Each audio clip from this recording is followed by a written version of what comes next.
Shalom, selamat pagi semua. Eh, Pagi. Oke, Markus pasal 4. Markus pasal 4 ayat yang ke-35 sampai ayat yang ke-41. Markus pasal 4 ayat 35 sampai 41. Gini aja. Markus 4 ayat 35 sampai 41 dengan perikop angin ribut diredakan. Pada hari itu, waktu hari sudah petang, Yesus berkata kepada mereka, "Marilah kita bertolak ke seberang." Mereka meninggalkan orang banyak itu, lalu bertolak dan membawa Yesus beserta dengan mereka dalam perahu, di mana Yesus telah duduk dan perahu-perahu lain juga menyertai dia. Lalu mengamuklah taufan yang sangat dahsyat dan ombak menyembur masuk ke dalam perahu, sehingga perahu itu mulai penuh dengan air. Pada waktu itu Yesus sedang tidur di buritan di sebuah tilam, maka murid-muridnya membangunkan dia dan berkata kepadanya, "Guru, engkau tidak peduli kalau kita binasa?" Dia pun bangun, menghardik angin itu dan berkata kepada danau itu, "Diam, tenanglah." Lalu angin itu reda dan danau itu pun menjadi teduh sekali. Lalu dia berkata kepada mereka, "Mengapa kamu begitu takut? Mengapa kamu tidak percaya?" Mereka menjadi sangat takut dan berkata seorang kepada yang lain, "Siapa gerangan orang ini sehingga angin dan danau pun taat kepadanya?" Uh, Kalau saya bisa membagi dua badai dalam Alkitab, maka kita melihat bahwa badai dalam Alkitab bisa dibagi menjadi dua jenis paling tidak, menurut saya. Jenis yang pertama adalah badai yang muncul ketika kita keluar dari kehendak Allah. Badai yang muncul ketika kita keluar dari kehendak Allah. Contohnya adalah badai yang dialami oleh Yunus. Tuhan suruh Yunus ke Niniwe. Yunus menolak untuk pergi ke Niniwe. Dia melarikan diri dari hadapan Tuhan, dan di tengah badai dalam perjalanannya melarikan diri dari Tuhan di tengah lautan di sebuah perahu, tiba-tiba perahu yang ditumpangi oleh Yunus mengalami badai. Jadi badai dalam hidup seseorang bisa terjadi nomor satu karena dia keluar dari kehendak Tuhan. Tetapi hari ini kita temukan dalam Markus pasal 4 ada badai jenis kedua. Yang menariknya adalah badai dalam Markus pasal 4 adalah badai yang muncul justru ketika murid-murid Yesus sementara melakukan apa yang Yesus perintahkan. Yesus berkata, "Mari kita bertolak ke seberang." Mereka pergi ke seberang memang untuk memberitakan Injil Kerajaan Sorga. Dan dalam perjalanan mereka untuk melakukan apa yang Yesus perintahkan, mereka mengalami badai. Jadi ada badai yang muncul ketika kita di luar kehendak Tuhan, seperti Yunus. Tapi ada badai yang muncul justru ketika kita ada di dalam kehendak Tuhan, seperti Yesus dan murid-muridnya hari itu, Markus pasal 4. Itu sebabnya Anda lihat badai atau persoalan tidak boleh menjadi ukuran kerohanian seseorang. Sebab Anda di luar kehendak Tuhan, Anda bisa menghadapi masalah, setuju? Anda di dalam kehendak Tuhan pun, Anda akan tetap bisa menghadapi masalah, setuju? Sebab masalah dapat terjadi di mana saja dan kapan saja kepada siapa saja. Jadi Anda lihat, kita tidak boleh menjadikan masalah sebagai ukuran kerohanian seseorang. Oh, ada masalah berarti dia tidak percaya sama Tuhan. Oh, ada masalah berarti dia sementara melawan Tuhan. Oh, dia lagi diberkati berarti dia taat. Tidak bisa. Sebab orang bisa mengalami masalah baik dia di luar kehendak Tuhan maupun dia di dalam kehendak Tuhan. Pertanyaannya kalau begitu, apa yang menjadi ukuran kerohanian seseorang? Kalau bukan masalah, bukan berkat, apa ukuran kerohanian seseorang? Ini yang saya percaya. Ukuran kerohanian kita didasarkan bukan pada masalah atau berkat. Ukuran kerohanian kita pada Tuhan ditentukan oleh penyertaan Tuhan dalam kehidupan kita. Kalau kita ada dalam Tuhan, maka kita akan menemukan bahwa Tuhan berjalan bersama-sama dengan kita. Di luar kehendak Tuhan, berarti Anda sementara lari dari Dia. Tuhan tidak menyertai Anda. Sama seperti Sadrak, Mesak, Abednego. Sadrak, Mesak, Abednego sementara melakukan apa yang Tuhan perintahkan, mereka menolak untuk menyembah patung berhala buatan sang raja. Dan yang menariknya adalah kemudian ketika mereka melakukan apa yang benar, tidak mau menyembah patung berhala buatan sang raja, kita temukan bahwa mereka justru dilemparkan dalam dapur api yang bukan cuma sekedar dapur api, tapi dipanaskan 7 kali lipat dari yang seharusnya. Saya percaya bahwa seringkali kemalangan orang benar itu besar. 7 kali lipat. Sebab kita melakukan sebuah kebenaran di tengah-tengah dunia yang korup, dunia yang jatuh dalam dosa. Seringkali kita mengalami persekusi, kita mengalami aniaya justru karena kebenaran. Pertanyaan saya adalah apakah Tuhan melepaskan Sadrak, Mesak, dan Abednego dari dapur api yang dipanaskan 7 kali lipat? Tidak. Tuhan seakan-akan membiarkan Sadrak, Mesak, Abednego memasuki dapur api. Dan bahkan Tuhan membiarkan mereka mengalami aniaya yang besar 7 kali lipat. Tapi dari mana kita tahu bahwa Sadrak, Mesak, dan Abednego itu benar-benar ada dalam kehendak Tuhan? Sederhana, waktu kita temukan bahwa ketika mereka ada di dalam dapur api, Tuhan tetap menyertai mereka. Sebab 3 orang yang dilempar masuk, tiba-tiba semua yang di luar bisa melihat ada 4 orang di dalam. Siapa orang keempat? Tuhan sendiri. Tuhan menyertai mereka. Seringkali kebaikan Tuhan tidak bisa diukur dari ada atau tidak ada masalah dalam hidup seseorang. Tetapi kebaikan Tuhan hanya bisa juga diukur ketika kita temukan di tengah-tengah masalah, Tuhan tetap melindungi Anda dan saya. Itu kebaikan Tuhan. Dia menyertai kita. Disitulah ukuran kerohanian kita yang sesungguhnya. Bukan pada badai, persoalan, bukan juga pada berkat. Oleh sebab itu, mari lihat apakah Tuhan masih menyertai kita. Dan saya percaya waktu Yesus mau naik ke surga sama. Dia mengingatkan mereka bahwa dia akan menyertai mereka. Menyertai kita sampai pada kesudahan zaman. Amin, amin, amin. Waktu murid-murid mengalami badai, mereka kemudian membangunkan Yesus sebab Yesus tidur. Hari itu saya juga pikir aneh kok bisa di tengah-tengah badai Yesus tidur. Tapi hari itu Yesus tidur sebab damai sejahtera Allah yang melampaui segala masalah. Itu membuat dia mampu menemukan ketenangan sekalipun dia ada di tengah-tengah masalah. Amin. Yunus juga tidur. Tapi tidurnya Yunus berbeda dengan tidurnya Yesus. Yunus tidur sebagai pelarian dari masalah. Yesus tidur sebab damai sejahtera Allah melampaui masalah.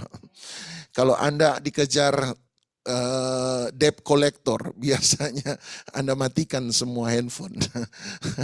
Kalau bisa Anda tidur nggak kemana-mana, tidur lari dari masalah. Sama seperti Yunus, tidur adalah pelarian dari masalah. Sebab Anda nggak mau ketemu orang. Kalau ada telepon, bilang sama anak, papa lagi keluar. Katanya kemana, nggak tahu. Melarikan diri dari masalah. Tidurnya Yunus adalah melarikan diri dari masalah, tapi tidurnya Yesus sebab dia punya damai sejahtera yang melampaui segala masalah. Dan menariknya adalah ketika Yesus dibangunkan oleh murid-muridnya, dia menghardik badai. Yang menarik Alkitab berkata begini, kalau Anda perhatikan dengan baik, ayat 39, Yesus pun bangun, Markus 4:39, menghardik angin itu dan berkata kepada danau itu, diam, tenanglah. Lalu angin itu reda dan danau itu menjadi teduh sekali. Perhatikan, Yesus tidak menghardik danau, Yesus menghardik angin. Ketika terjadi badai yang dilakukan oleh Yesus, dia bukan menghardik danau, tetapi yang dia hardik adalah angin. Badai, dengar, Yesus tidak mengusir badai, Yesus tidak menghardik badai, Yesus menghardik angin. Sebab badai dan gelombang hanyalah hasil dari angin yang tidak kelihatan. Semua yang kelihatan hanyalah hasil dari apa yang tidak kelihatan. Amin. Itu sebabnya Yesus tidak berurusan dengan apa yang kelihatan, badai dan ombak dan gelombang. Yang Yesus usir, yang Yesus hardik adalah angin yang tidak kelihatan. Sebab bagi Yesus sederhana, kalau angin reda maka badai pun pasti akan reda. Semua persoalan yang kelihatan hanyalah hasil dari apa yang tidak kelihatan. Setuju? Semoga Anda setuju. Ada banyak hal yang sebenarnya nampak dalam pemandangan kita, tetapi sebenarnya itu adalah hasil dari apa yang tidak kita lihat. Kesalahan-kesalahan kita, kegagalan-kegagalan kita dalam mengambil keputusan, rasa takut, bimbang, dan ragu kita, egoisme kita, kesombongan kita. Yesus selalu berurusan bukan apa yang kelihatan, Yesus selalu berurusan nomor satu dengan apa yang tidak kelihatan. Makanya Alkitab berkata, jagalah hatimu dengan segala kewaspadaan, karena dari situlah terpancar kehidupan. Hidup yang kita hidupi hanyalah hasil dari hati yang ada di dalam kita. Kehidupan yang Anda alami adalah hasil dari apa yang ada di dalam hati Anda dan saya. Semua yang kelihatan hanyalah hasil dari apa yang tidak kelihatan. Yesus berurusan sekali lagi. Kalau Anda baca Alkitab, Anda akan temukan bahwa ternyata memang Alkitab tidak berurusan nomor satu dengan masalah kita. Tetapi Alkitab selalu berurusan nomor satu dengan persoalan hati kita.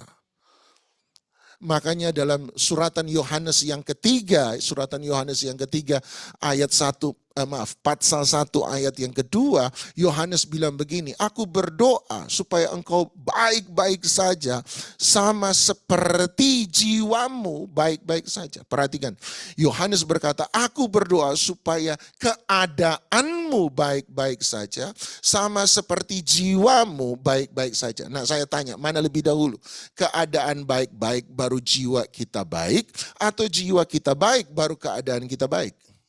Jiwa kita baik dulu. Dia berkata, aku berdoa supaya keadaanmu baik sama seperti jiwamu baik-baik saja. Artinya bagi Yohanes sederhana, kalau jiwamu baik-baik saja, benar di hadapan Tuhan, maka keadaanmu akan mengikuti apa yang ada dalam hatimu. Makanya Yesus tidak berurusan nomor satu dengan yang kelihatan. Yesus berurusan dengan apa yang tidak kelihatan. Paulus mengatakan hal sama, perhatikan apa yang tak terlihat. Sebab sama semua bagian dalam Alkitab, penulis Alkitab, mereka yang belajar ikut Tuhan, belajar satu hal yang sama. Bahwa semua yang terlihat hanyalah hasil dari apa yang tidak terlihat. Ada banyak orang mau menyelesaikan persoalan tanpa pernah mau menyelesaikan masalah hati lebih dahulu. Ada banyak orang mau solusi instan dari sebuah keadaan yang salah tanpa pernah mau memperbaiki apa yang salah dalam hati mereka. Tidak bisa. Yesus berurusan dengan angin sebelum dia berurusan dengan badai. Yesus berurusan dengan hati sebelum dia berurusan dengan hidup seseorang. Dan kisah ini saya suka ditutup dengan satu statement.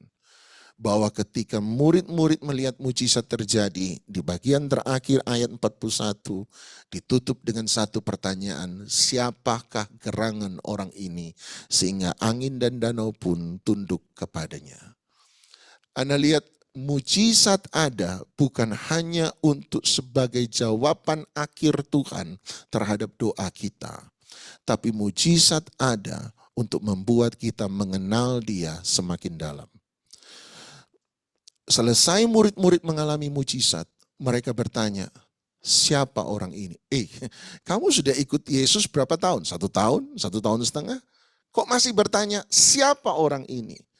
Berarti kan ada sisi Yesus yang mereka belum kenal sebelumnya. Tapi ketika mereka mengalami mujizat, tiba-tiba mereka mulai bertanya, siapa Yesus sesungguhnya? Mujizat ada bukan hanya sebagai jawaban akhir Tuhan terhadap doa Anda dan saya. Mujizat ada sebagai pembelajaran supaya kita bisa mengenal Dia semakin dalam. Semakin banyak mujizat yang Anda alami, seharusnya semakin Anda mengenal Dia semakin dalam. Mengalami mujizat tanpa mengenal Tuhan semakin dalam, menyia-nyiakan mujizat yang Tuhan beri dalam hidup Anda dan saya. Sebab semua mujizat harus membuat kita bertanya, wow, Yesus itu siapa? Yesus itu dahsyat. Dan semakin kita mengalami mujizat, wow, Yesus makin dahsyat. Makanya Tuhan tidak pernah pelit dengan mujizat. Dia berkata, rahmat-Nya, kasih karunia-Nya selalu baru setiap pagi. Hari yang baru, mungkin ada masalah yang baru. Tapi saya percaya hari yang baru ada pertolongan Tuhan yang baru. Hari yang baru ada tantangan yang baru. Tapi hari yang baru ada mujizat Tuhan yang baru. Di tengah-tengah badai kita belajar Yesus semakin dalam, semakin dalam, semakin dalam. Tidak lama setelah itu kalau Anda baca baik-baik, tiba-tiba Yesus tanya pada murid-muridnya. Sekian pasal sesudah itu dia tanya, menurut kata orang siapakah aku ini? Mereka jawab ini dan itu. Tiba-tiba dia tanya, menurut katamu siapakah aku ini? Itu dimulai, pertanyaan itu dimulai dari peristiwa Markus 4, badai. Sebab mereka bertanya, siapakah dia? Yesus beri mereka waktu, cari siapa aku sesungguhnya, siapa aku sesungguhnya. Dan mereka temukan kata orang engkau nabi. Mereka mulai tanya sama orang, menurut kamu Yesus siapa? Menurut kamu Yesus siapa? Dan mereka berkata, beri laporan, kata orang engkau nabi. Tapi kemudian Yesus berkata, aku tidak peduli dengan kata orang. Sekarang aku mau tahu kesimpulan akhirmu setelah mengalami badai. Kesimpulan akhirmu, siapakah aku ini? Hanya ada satu orang yang bisa menjawab, dan itulah Petrus. Dan Petrus berkata, engkau Mesias, anak Allah yang hidup. Dan Tuhan Yesus bilang apa? Berbahagialah engkau Simon bin Yunus, sebab bukan manusia yang mengatakan itu padamu, tapi Bapakku yang di sorga. Setiap mujizat harus membawa kita kepada pewahyuan-pewahyuan baru dari sorga tentang siapa Yesus sesungguhnya. Makin dalam mengalami mujizat makin banyak. Mari kenal dia makin dalam. Semakin dalam mengenal dia, mari cintai Tuhan semakin dalam, semakin dalam. Karena Glady sudah bilang amin banyak, selesai. Oh, saya pendeta yang kalau dikhotbahin orang bilang amin, khotbah saya makin cepat selesai. Mari kita datang pada Tuhan, kita datang pada Tuhan. Di saat badai bergelora, ku akan terbang bersamamu. Apa kau raja atas semesta? Ku tenang sebab kau Allahku. Saya tidak tahu badai apa yang sementara Anda alami. Tapi biarlah setiap badai yang kita alami hari ini, kalau seperti Yunus, mari kembali. Jangan tunggu nanti badai itu menghanyutkan Anda, kemudian Anda jatuh. Menarik dalam kisah Yunus, ketika Yunus mengalami badai, mereka harus buang semua muatan yang ada dalam perahu. Mencoba untuk menyelamatkan Yunus. Mungkin Anda sudah buang banyak hal, Anda buang banyak harta, Anda buang banyak uang, Anda buang banyak waktu, tetapi itu tidak bisa menyelamatkan engkau. Hari ini adalah hari di mana kita kembali lagi kepada Dia. Hari di mana kita mengizinkan kita cepat bertobat sebelum kita mengalami badai itu sendiri. Tapi kalau hari ini Anda dalam kehendak Tuhan dan Anda mengalami badai, berhenti bertanya, mengapa Tuhan? Jangan pernah takut. Asalkan Anda tahu bahwa Tuhan menyertai Anda, Dia ada di perahu hidup Anda, itu lebih dari cukup. Itu lebih dari cukup. Tapi biarlah setiap pengalaman-pengalaman badai kita membuat kita mengalami mujizat dengan Tuhan. Tapi bukan cuma sampai di mujizat. Ada banyak orang berhenti hanya sampai di mujizat. Tapi biarkan pengalaman-pengalaman kita dengan Tuhan membuat kita mengenal Dia semakin dalam. Siapa Yesus? Siapa Yesus? Siapa Yesus sesungguhnya? Oh, air mata tidak bisa dibuat. Gak bisa. Air mata hanya muncul dari pengenalan yang makin dalam dengan Dia. Penyembahan yang sesungguhnya tidak bisa dibuat. Penyembahan sesungguhnya tidak bisa lahir dari aktor-aktor dan aktris-aktris Kristen. Penyembahan yang sesungguhnya lahir dari dalam, dari hati yang mengenal Dia. Belajar untuk bertanya, siapa Yesus? Makin dalam, makin dalam. Terima kasih buat pengenalan-Mu Tuhan. Tapi aku ingin mengenal Engkau makin dalam, makin dalam, makin dalam. Itu sebabnya kekristenan tidak pernah membosankan.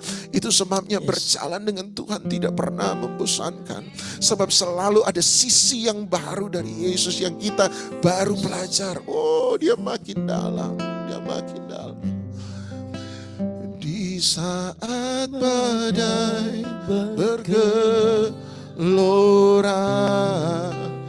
ku akan terbang bersamamu.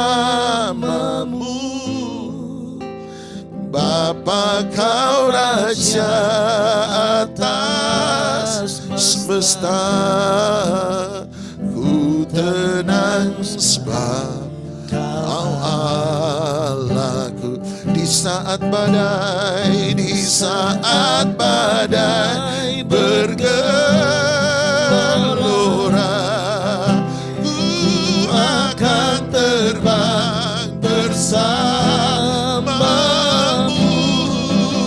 Bapa, kau Raja atas semesta, ku tenang sebab kau Allahku. Di saat badai bergelora, ku akan terbang bersamamu. Bapa, kau Raja atas semesta, ku tenang sebab kau. Sekali lagi katakan, di saat badai